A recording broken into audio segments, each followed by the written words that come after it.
શ્રીકૃષ્ણાય વયં નુમઃ.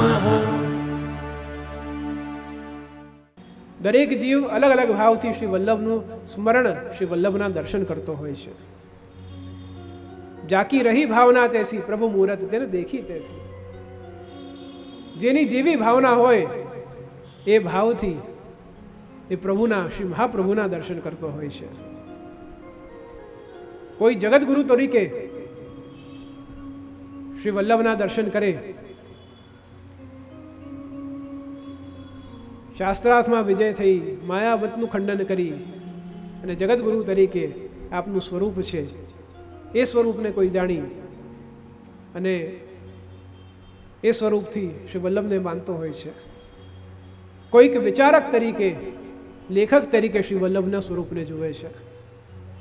શ્રી વલ્લભના ગ્રંથો, આદિ જે ગ્રંથો શ્રી વલ્લભે લખ્યા છે, એક વિચારકની દ્રષ્ટિથી શ્રી વલ્લભનું સ્વરૂપ કોઈ જોતું હોય છે. કોઈ પોતાના આરાધ્ય દેવ, ઈષ્ટ તરીકે શ્રી વલ્લભનું સ્મરણ કરતું હોય છે. કોઈક ચરણની સેવા, કેટલાક વૈષ્ણવ એવા છે કે જેમને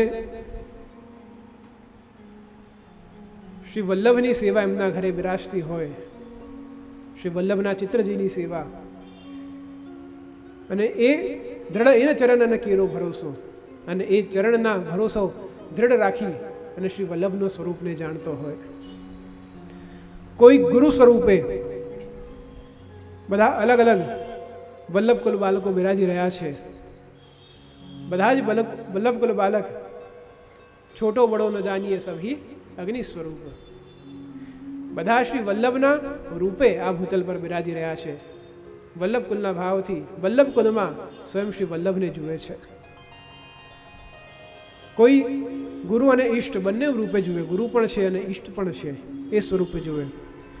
કોઈ સ્વામિની સ્વરૂપે શ્રી વલ્લભને જુએ છે. રૂપ નામ વિભેદેન જગત ક્રીડતી રોયત. તો રૂપ પણ અલગ, નામ પણ અલગ. આપણા ત્યાં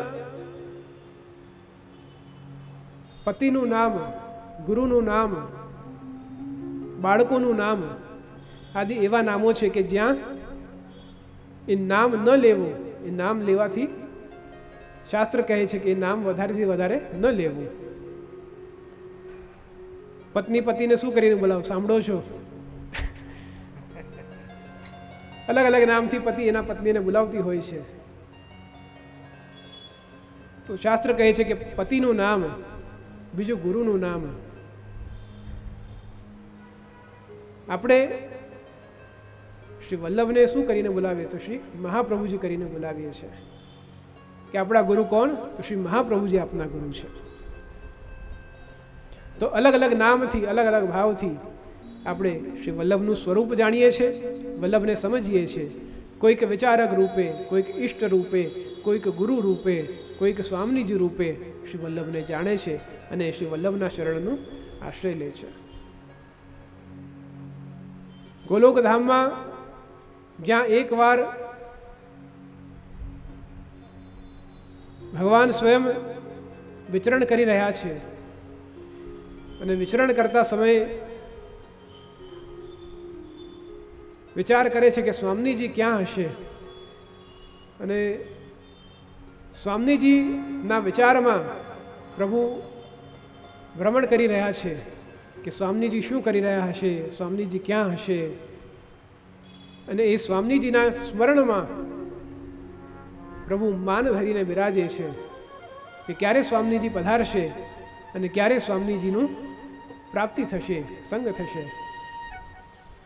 બીજી બાજુ સ્વામીજી કંઈક કાર્યમાં વ્યસ્ત છે અને સ્વામીજી વિચાર કરી રહ્યા છે કે પ્રભુ શું કરી રહ્યા હશે, પ્રભુ ક્યાં બિરાજી રહ્યા હશે. અને પ્રભુનું સ્મરણ સ્વામીજી કરી રહ્યા છે. એક જગ્યાએ ઠાકોરજી સ્વામીજીનું સ્મરણ કરે છે, બીજી જગ્યાએ સ્વામીજી ઠાકોરજીનું સ્મરણ કરે છે. ઠાકોરજીમાં સ્ત્રી ભાવ બિરાજે અને સ્વામીજીમાં પું ભાવ બિરાજે છે. તો એ સ્મરણ, એ વિરહ ઠાકોરજી હવે સહન નથી કરી શકતા કે ક્યારે સ્વામીજી આવશે. અને સ્વામીજીના વિરહમાં એટલા આકુલ વ્યાકુલ ઠાકોરજી થાય છે કે આપના અંદર બિરાજમાન જે સ્ત્રી ભાવ છે એ સ્ત્રી ભાવ બહાર પ્રગટ થાય છે. બહાર એ સ્ત્રી ભાવ પ્રગટ થાય, એ સ્ત્રી ભાવ સાથે શ્રી ઠાકોરજી આપ બિરાજે છે. એટલી જ વારમાં સ્વામીજીનું આવવાનું થાય છે. સ્વામીજી પધારે છે. સ્વામીજી પધારીને જુએ કે હું તો ક્યારથી માન ધરીને, ક્યારથી પ્રભુનું વિરહ લઈને બેસી છું, હવે ઠાકોરજી સાથે આવી છું, ત્યારે ઠાકોરજી કોઈ કે બીજા સાથે બિરાજે છે. તો સ્વામીજી માન ધરીને બિરાજી જાય કે ઠાકોરજીનું ક્યારથી વિરહ થઈ રહ્યું છે, એટલી તાલાવેલી થઈ રહી છે મિલનની, પરંતુ ઠાકોરજી કોઈક બીજા સાથે, બીજા સખી સાથે બિરાજે છે. સ્વામીજી માન ધરીને બિરાજી જાય છે, ત્યાંથી પધારે છે. સ્વામીજીને પણ અતિ માન થાય છે અને બંને અહીંયા ઠાકોરજી પણ માન ધરીને બિરાજ્યા છે, અહીંયા શ્રી સ્વામીજી પણ માન ધરીને બિરાજ્યા છે. અહીંયા ઠાકોરજીમાંથી જે સ્ત્રી ભાવ રૂપી સ્વામીજી સ્વરૂપ પ્રગટ થયું છે અને ત્યાં પણ એ વિરહની દશા ત્યાં સુધી પહોંચી જાય છે કે સ્વામીજીમાંથી ઓમ ભાવરૂપી શ્રી પ્રભુનું સ્વરૂપ પ્રગટ થાય છે. તો ઠાકોરજીમાંથી સ્ત્રી ભાવ અને શ્રી સ્વામીજીમાંથી પુમ ભાવ, આ બંને પ્રગટ થાય છે. અને એક ત્રીજું સ્વરૂપ, વિરહાત્મક સ્વરૂપ, એ સાક્ષી સ્વરૂપની ત્યાં પ્રાગટ્ય થાય છે. એ સાક્ષી સ્વરૂપ જ્યારે એ ગોલોક ધામમાં પ્રગટ થાય છે, ત્યારે એ સાક્ષી સ્વરૂપને જોઈ, સાક્ષી સ્વરૂપ કેવું, તો આપ લીલા કરતા પણ છે અને લીલા દ્રષ્ટા પણ છે. સ્વયં લીલા કરી છે એટલે લીલા કરતા, અને ત્રીજું સાક્ષી સ્વરૂપ છે એટલે એ લીલાનો અનુભવ કર્યો છે, એ લીલાના દ્રષ્ટા આપ બન્યા છે એટલે લીલા દ્રષ્ટા પણ છે. ઠાકોરજી સ્વામીજીને કહે છે કે આજે સાક્ષી ભાવ પ્રગટ થયો છે, એ સાક્ષી ભાવે આપણું વિરહ એ દૂર કર્યું છે. આ સ્વરૂપ અમને બહુ જ પ્રિય છે, એટલે આ સ્વરૂપનું નામ અમે આજથી વલ્લભ રાખીએ છીએ. અને આ વલ્લભનું ગોલોક ધામમાં અલૌકિક પ્રાગટ્ય શ્રી વલ્લભનું થાય છે, જે સાક્ષી ભાવ સ્વરૂપે છે, સ્ત્રી ગુણ ભાવાત્મકમ રૂપે છે, જેમાં ઠાકોરજીનું પણ ભાવ, સ્વામીજીનું પણ ભાવ, એ ભાવ જ્યારે એક રૂપ થાય છે ત્યારે શ્રી વલ્લભનું ગોલોક ધામમાં પ્રાગટ્ય થાય છે. જ્યારે શ્રી વલ્લભનું પ્રાગટ્ય થાય ગોલોક ધામમાં, તો જે ઠાકોરજીને પણ પ્રિય છે, એટલે જ વલ્લભ, વલ્લભનું અર્થ શું થાય? વલ્લભ એટલે કે વાલા. વાલા કોણ લાગે? કે જ્યારે કંઈક આપણી સારી વસ્તુ કોઈ કરી આપે ત્યારે આપણાને બહુ જ એ વ્યક્તિ ગમતો હોય. આપણા બધા જ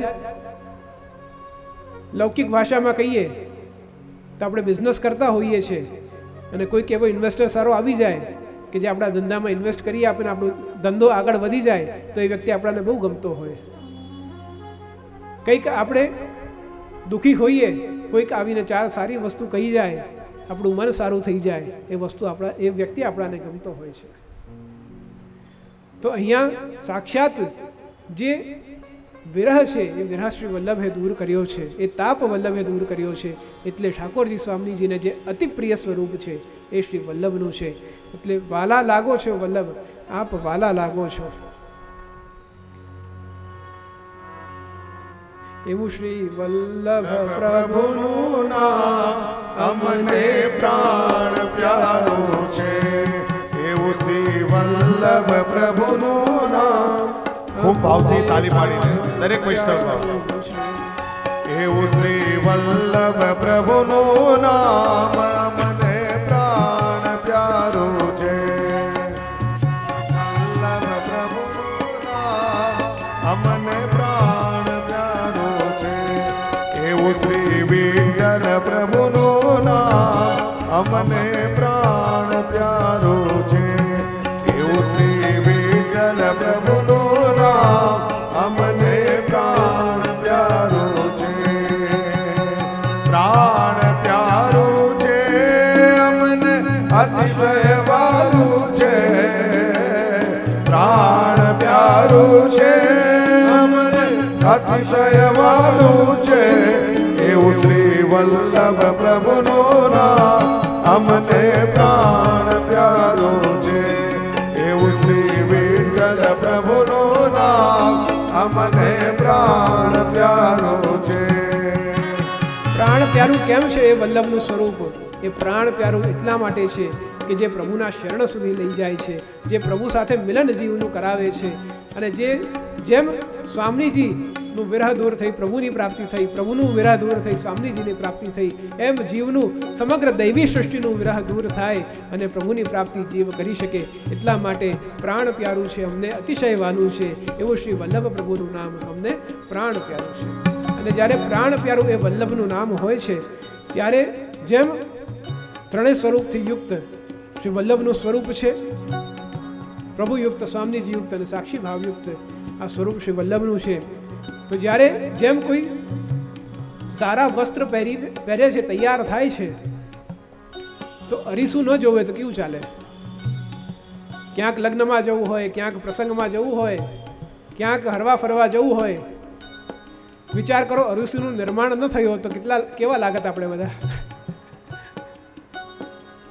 તો ક્યાંક કોઈ અરીસુનું નિર્માણ કર્યું રેતીમાંથી શોધીને, ક્યાંક અકસ્માત થયો કે આપણને અરીસું મળ્યું, જલમાં પ્રતિબિંબ જોત અને જલમાં પ્રતિબિંબ જોઈને તૈયાર થવાનું હોત, તો આ અરીસું છે.